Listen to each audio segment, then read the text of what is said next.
a game caught me rehearsing. By the way, I'm Dr. Sarah.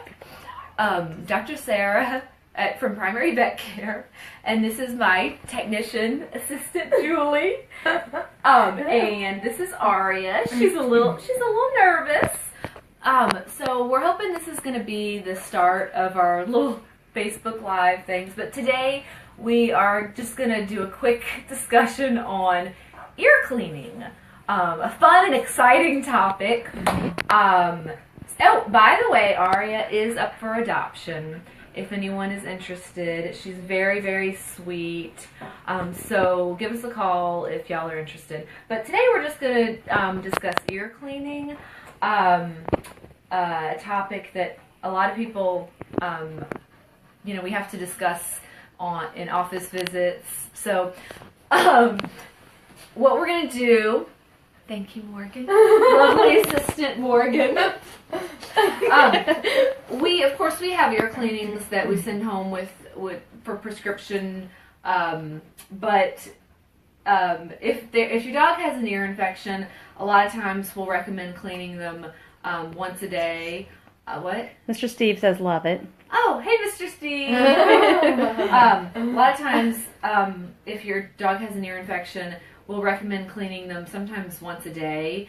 But usually, if it's just for routine maintenance, we'll recommend probably just once or twice a week. Once a day is too much usually.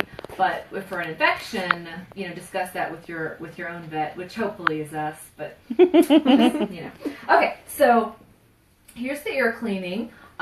So what we're gonna use is just some household cotton, if you will. So you don't even have to do that. What we don't want to do is pack the wax back into the ear canal. Make sure it's open. Pretty simple to do. And it what were you gonna say? The ear canal. Oh yeah, and the ear canal is kind of an L shape, so you really don't. And we're not going to use any kind of Q-tips or anything like that. A lot of people are really worried about hurting their dog's ear canal, but you can see that it's sort of an L shape, so you don't really have to worry about hurting their little eardrum. Like how ours, if you stick a Q-tip in, you're going to hit your eardrum. So all you have to do is... Real quick, before we get started, if you have any questions or comments, feel free just to type them in. No, we're not using household bleach, Mr. Steve. No. Household cotton. But any comments, or if you just want to say hi, feel free to type those in as we go. And that's what happens when you're live. You get phone calls. Okay, so it really does help if you kind of if you don't even have to have an assistant, but if you sort of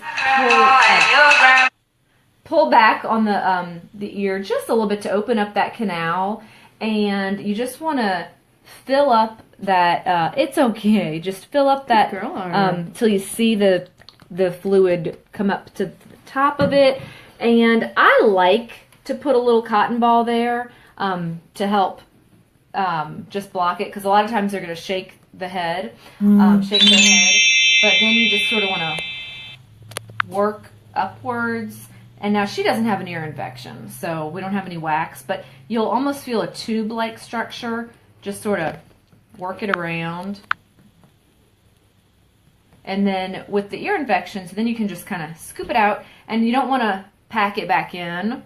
You just sort of want to scoop it again. And sometimes if you don't feel comfortable with even that, you can just squish it around, and they'll shake their head a lot of times.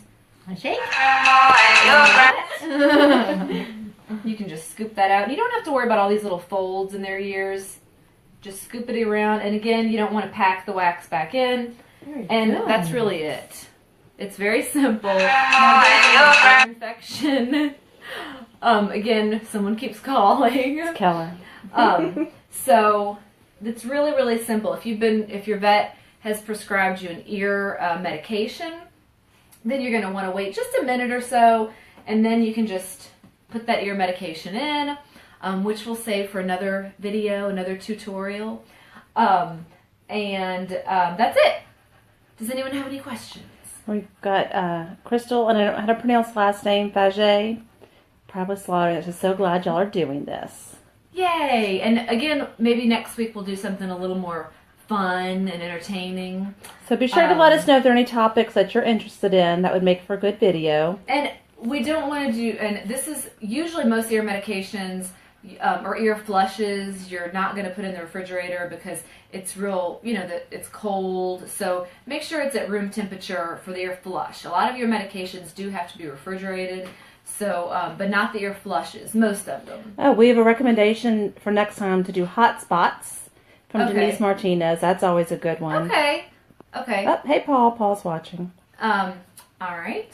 So any questions, or hope y'all enjoyed the video, and we'll keep doing them. All right. And also, just as a reminder, Miss Aria is available for adoption. She's a sweetheart. Sweet little face. She does not have an ear infection. She was just our little model for today. Oh. Say bye. Holly Harvey says hi. Julie, say hi to Miss Holly. Hi. She was all right. So no animals were harmed in the making of this video. All right. We'll see y'all next Friday at noon for another edition of Facebook Live.